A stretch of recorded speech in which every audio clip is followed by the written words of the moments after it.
1.5 ঘন্টা ধরে ফ্লাইট নাকি ওপরে উঠছিল।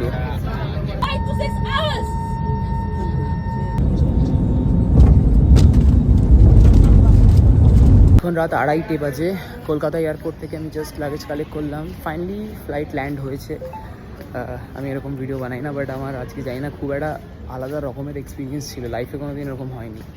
মানে এই ফার্স্ট টাইম ফ্লাইটে এত টার্বুলেন্স এবং এত ডিলে, এই সব কিছু মিলিয়ে না একটা মানে এক সময় গিয়ে মনে হচ্ছিলো লিটারালি আর হয়তো ল্যান্ড করবে না। Unbelievable situation. আমি জানি না নিউজে দেখাচ্ছে কি না কি সিচুয়েশান, বাট ফ্লাইট দিল্লি থেকে কলকাতার ছিল। 2 ঘন্টা 30 মিনিটের মতো ফ্লাইট ছিল। তো সেটা 2 ঘন্টা 30 মিনিট না, 4 ঘন্টা 30 মিনিট লাগে।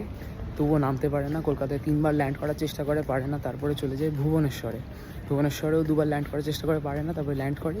তারপরে সেখানে 1 ঘন্টা ওয়েট করে সেখান থেকে আবার ফ্লাইট টেক অফ করে। দেন আবার 50 মিনিটের ফ্লাইট, সময় লাগে 2.5 ঘন্টা। ফাইনালি কলকাতা নামে with lot of turbulence. But এইগুলোর মধ্যে সবচেয়ে যেটা অদ্ভুত ব্যাপার সেটা হচ্ছে যে এক্সপিরিয়েন্স হয়েছে না বিষয়টায়, বিশ্বাস করবে না যে সবাই কান্নাকাটি শুরু করেছে লিটারেলি।